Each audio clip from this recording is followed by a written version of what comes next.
This is Daniel Steinberg, and you're listening to The Maggid Method, a new podcast about drushos. Today's guest is the legendary Rabbi Daniel Lapin, a rabbinic scholar, best-selling author of books like Business Secrets from the Bible and The Holistic You, and a close family friend. As the captivating host of the Rabbi Daniel Lapin podcast, with over 46,000 weekly downloads, he's earned acclaim for sharing ancient Jewish wisdom with a modern twist. Named one of America's 50 most influential rabbis by Newsweek, Rabbi Lapin has graced synagogues, universities, and businesses worldwide. Tune in today as we unravel the secrets behind crafting impactful speeches inspired by the brilliant techniques of the speaker's father, Rabbi A.H. Lapin, and Winston Churchill. Learn how Rabbi Lapin navigates shrinking attention spans with powerful opening pyrotechnics, maintaining engagement through structured, logical progression. We discover the power of the principle of leaving your audience wanting more, recognizing that shorter, impactful speeches are more effective than lengthy ones. And we also explore the concept of holistic life integration, Rabbi Lapin's new book, The Holistic You, understanding that success in the rabbinate is a fusion of various skills and experiences outside the field. Let's dive in. First question I'd like to ask you is in terms of your influences. I know that your father was a master orator, but are there specific speakers or communicators who have inspired or influenced your own speaking style? And how have you incorporated those influences into your presentations? Mostly my father and Winston Churchill. That may sound strange, but I don't think in modern times, I don't know anyone else who more effectively structured an English sentence for maximum impact. He wrote a piece. I don't think it was ever published in any book, but Churchill wrote a piece called The Scaffolding of Rhetoric. And I would very strongly recommend that. It had a huge impact. I mean, it's just a few pages long. But then I also listened to hours and hours of his speeches, trying to internalize the way he used cadence and rhythm for maximum effect. So, I speak as a very inadequate student of both those chaps. When you had your pulpit, when you had that speaking platform, and Shabbat morning, X amount of times a year, you had the high holiday sermons. What was typically your goal? What was the goal with the drasha, with the sermon? Changing hearts. Changing hearts. Not to educate per se, but to transform. Yes. So that would lead into my next question. When you go about preparing a drasha, when you prepare a sermon, do you start looking for a Devar Torah and then trying to find a message to extract a message out of it, or would you say that you're more of a message first speaker, and then you find I see you smiling. No, it's a good question, and it's the famous Dubna Maggid story, which you know, I'm sure. Well, that's why we call this the Maggid method. There you go. No, so probably 2/3 of the time, message first, and 1/3 of the time, Dvar Torah first. Mm-hmm. And after speaking for so many years, some of the most famous speakers, I'll give an example. Rabbi Abraham Twersky, he wrote 75 books, I think, in his lifetime. And someone asked him, how did you write so many books? And he said, I've only written 4 books, but I've written them, X amount of times. It's the same message over and over and over. What are the messages? What are the main messages that you consider to be your legacy that you would like to impart? That when people identify Rabbi Daniel Lapin with a message, what messages do you want them to identify with? The defeat of materialism. And by materialism, I don't mean driving a nice car and wearing jewelry. By materialism, I mean the essential conflict about how human beings arrived on the planet. Can you elaborate on that a little bit? Yeah, sure. There are only 2 explanations for how we got here. One of them is that the good Lord created us in his image and placed us here. And the other is by a lengthy process of unaided materialistic evolution, primitive protoplasm became plumbers and proctologists. Those are the only two explanations. Mm-hmm. And the third explanation, which is that little green men in spaceships came and put us here, that would be the von Daniken School of Theology. All that does is postpone the question of where they came from, so we can discard it. And that's really very, very essential. It's been at the heart of the human dilemma for millennia, and I feel we're living in fascinating times. Because you've got remarkable physicists and astrophysicists and chemists and biologists, remarkable in the sense that many of them are now honest. So the late, great Richard Lewontin, for instance, who was an ardent atheist of Jewish ancestry, a remarkably honest scientist, said, look, our position is very, very clear. We cannot allow God in through the door. Now, there are huge problems with trying to figure out how we got here otherwise, but that is a given. In many ways, we are practicing a belief. Scientism today is a belief. And so questions such as, never mind evolution, never mind problems in molecular biology, which I should say Darwin himself was even had a slight clue that these presented insurmountable obstacles to his approach, which he, as it turns out, pretty much largely stole from another scientist called Wallace. But that's not all. There are problems about the origin of life. And people tend to say, oh, well, the Miller-Urey experiment, no, it proves nothing at all. These are very, very real challenges that our ancestors did not have in earlier eras. So it's a very exciting time.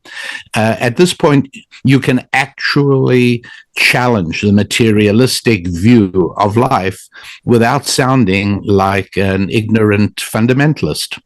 Yeah. And that's become one of your messages because of the ramifications of it?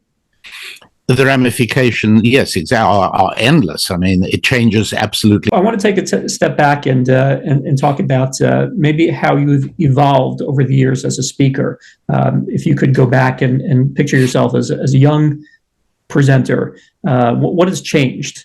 What has changed over the years? Malcolm Gladwell, I think it was in The Tipping Point, popularized an idea that's been around for a long time, which is that after doing anything for 10,000 hours, you become a professional at it.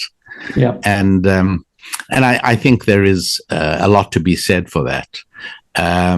Your father-in-law, quoting his father, who I was privileged to know, always said, I actually heard your father-in-law's father saying this, which is, you can never beat a professional at his own game.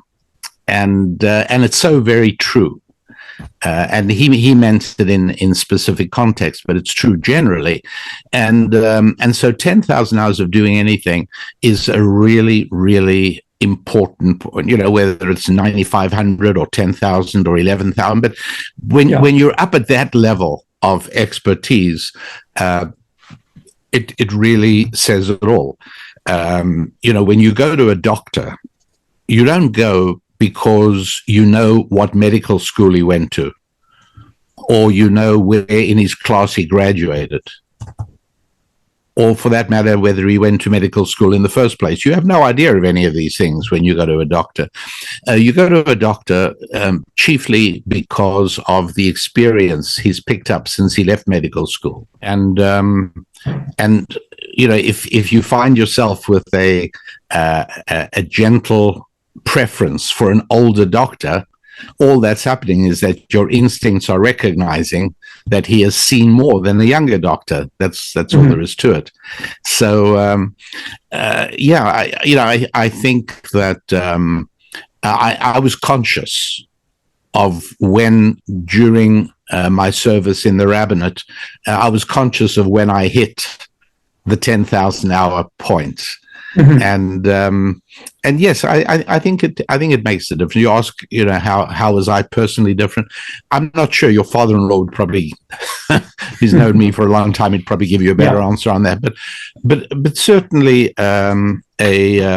probably a gain in confidence and a growing awareness that you're actually not bad at this.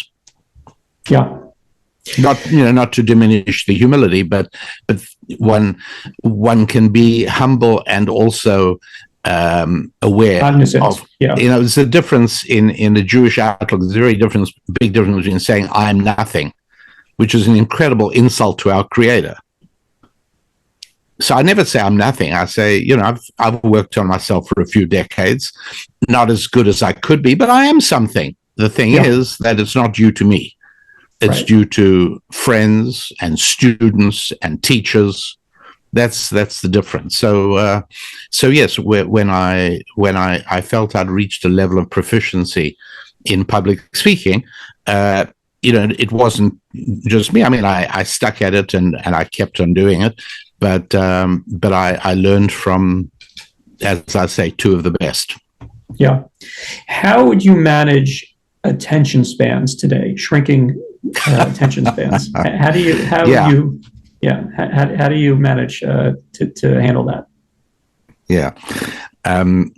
Well, as I always remind myself, nobody in the last 3 centuries ever said to a rabbi who was drawing to the end of his drosha, nobody ever said, "No, Rabbi, keep going, tell us more."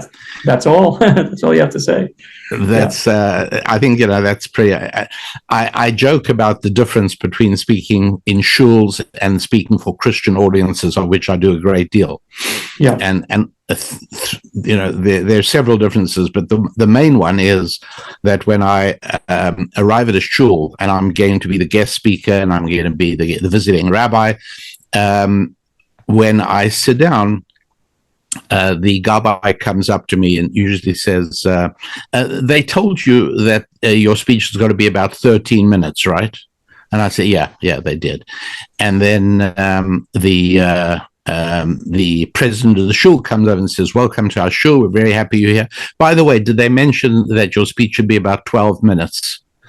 And I say, yeah, they did. And then shortly before I go up, the rabbi says, "Oh, it's about 11 minutes would be about right." And I speak for 10 minutes or 9 minutes, and that's my rule. It's very different when I speak for Christian audiences. Yeah. So the rule that you have, I guess, for yourself is leave them wanting more. Is that be accurate? Well, I don't know that they're going to want more, but my rule is to speak for shorter than the time I was told. Mm-hmm. And that's because you feel that people are not able to pay attention that long, or that's not the only thing. I mean, yes, there's obviously been a drop in attention span, for which I largely blame television screen.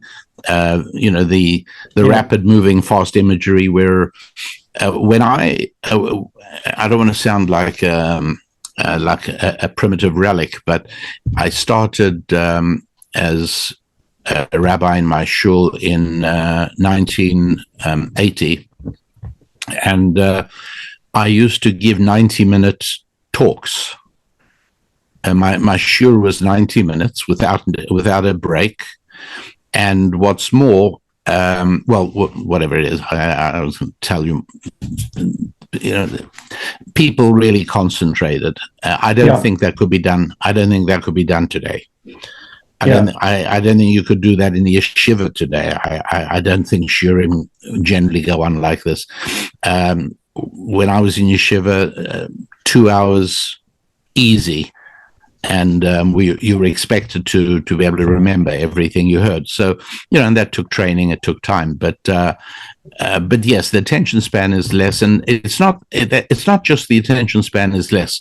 There's something else going on, which is that for reasons that have to do with a lack of quality control, people have become accustomed to regarding the rabbi's talk in shul as a sort of religious obligation. It's like checking the hechsher on a piece of food, or putting on your talis. I don't think anybody believes that I shouldn't say anybody. By and large, when people listen to a rabbi get up in shul, they're not expecting to hear life-transforming information, giving them a glimpse into God's mind. I don't think that's happening. It's going to be another Dvar Torah, and today people know that they can print off perfectly good Divrei Torah off the internet on Friday afternoon, and so I just don't think they're anticipating anything particularly extraordinary. So they sit down almost. It's almost the rabbi's defeated before he even opens his mouth. And that's why I recommend pyrotechnics in the first 90 seconds, because otherwise people slide down in their seats, chins drop to their chests, and eyes gently begin to drop. Sure. So you open strong. How do you sustain? One of the pitfalls is that when you open strong with a joke or with a story or the pyrotechnics, as you say, as soon as it ceases to be interesting or shocking or dramatic or humorous, people fall off once you go into the substance. So how do you maintain that? How do you sustain that? You're asking very pointed questions, which is not to be surprised, because this is a field that you yourself have many years experience in. I'm happy to answer that question. I think it's important. I live in a city now, Baltimore, which actually has a number of exceptional rabbis. I don't want to escalate self-respect to the level of obnoxiousness, which I may come close to doing, but I'm blessed with a fairly robust ego. But I have to say that Baltimore has a number of rabbis far better than me at my best. And I don't say that often. I don't say that about many places.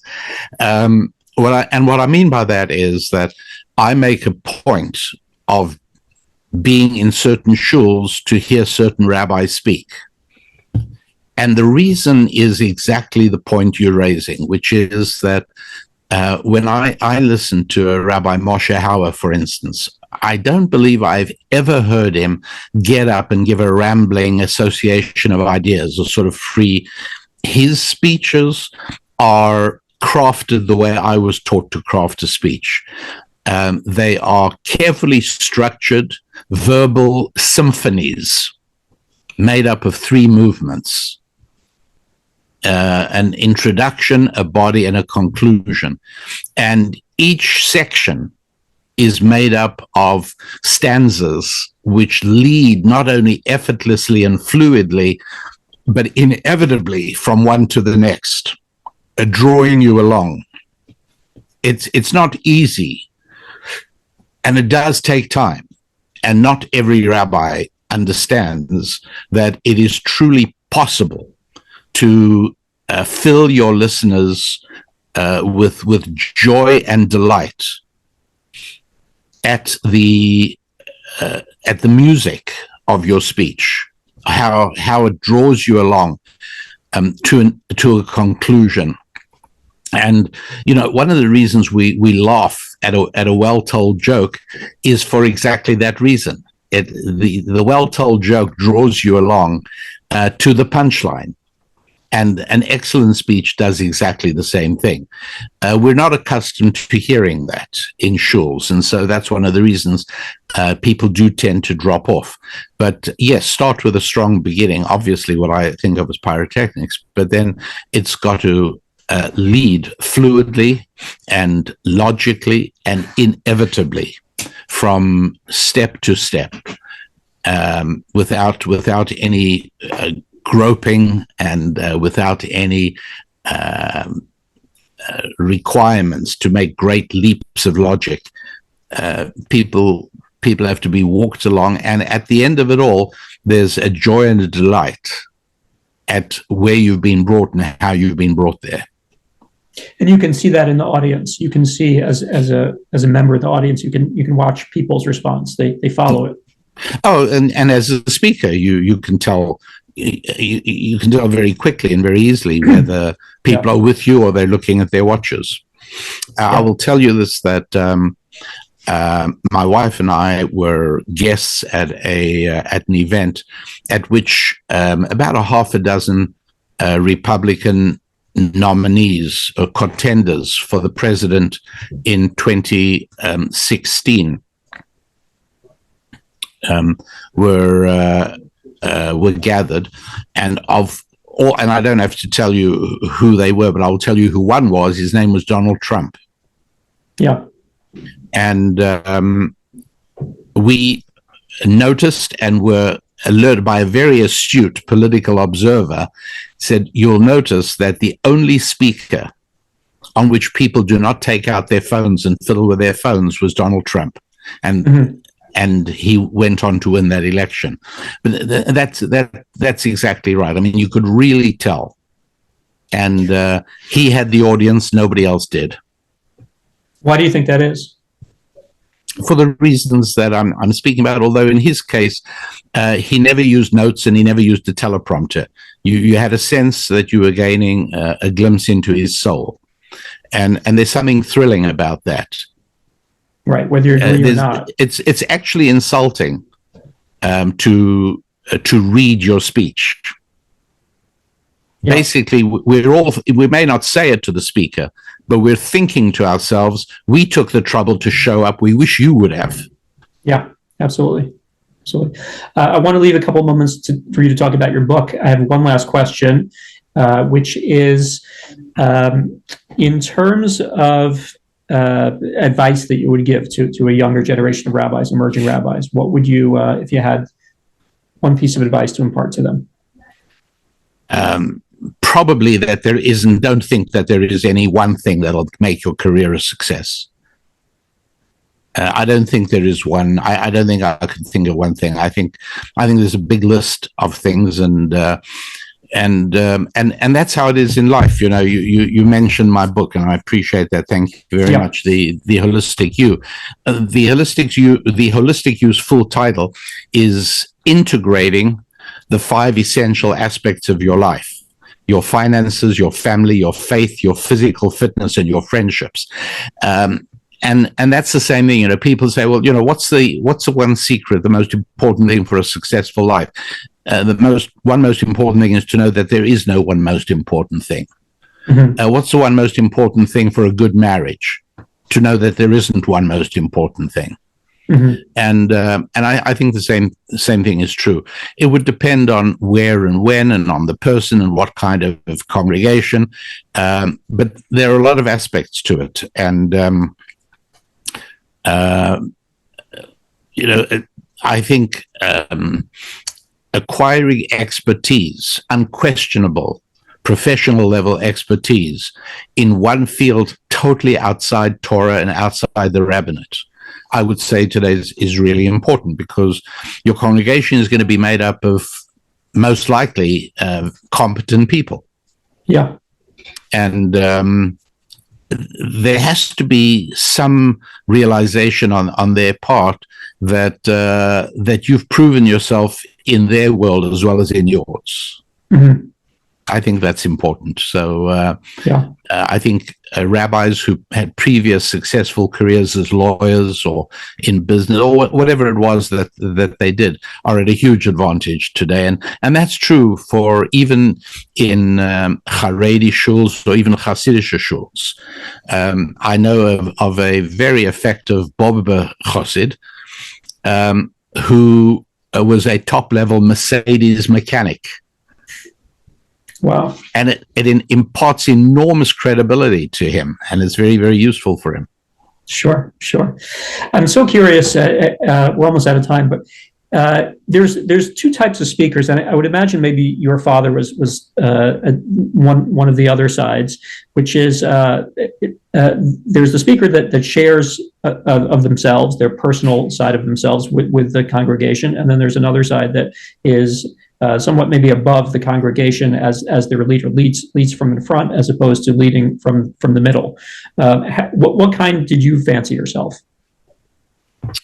I'm not sure I fully understand your question, but I didn't think self-revelatory about parts of yourself. Yeah, I didn't think that was important. I thought what was important is what my teachers imparted to me and which I'm privileged to pass on. But I thought that personal details were a waste of people's time. I didn't feel I had the right to impose those on them. Mm-hmm. Do you feel the same way still today? Yes. Okay. Yeah. Now, again, that's a Lithuanian and a British background will do that. Yeah. Yeah. But I think of some of the effective rabbinic speakers I know, and while there'll be an anecdote and there'll be a story here and there, the essence is the material, not the personality. Although revealing the personality in a sense is important, but that's relatively easy to do without making the talk about yourself. And I've seen that happen as well. Mm-hmm. Got it. Okay, perfect. I don't want to take up much more of your time. I appreciate it. Where can we get your book? Does a certain large international book chain advertise on your show? Not yet. Well, then I'm not going to give them free advertising by mentioning their name, okay? Okay. But my book is available at my website, which is rabbidaniellapin.com, and let's say anywhere else you buy books. Okay, wonderful. Thank you so much, Rabbi. I really appreciate it. You are welcome. It's wonderful to spend a few minutes with you, Rabbi Steinberg. I'm Daniel Steinberg, and you've been listening to The Maggid Method. To learn more about Rabbi Daniel Lapin, visit rabbidaniellapin.com. And to download your free copy of The Maggid Method of Public Speaking, the definitive playbook for crafting life-changing presentations for 21st century attention spans, visit maggidmethod.com, maggidmethod.com. Thanks for listening, and speak soon.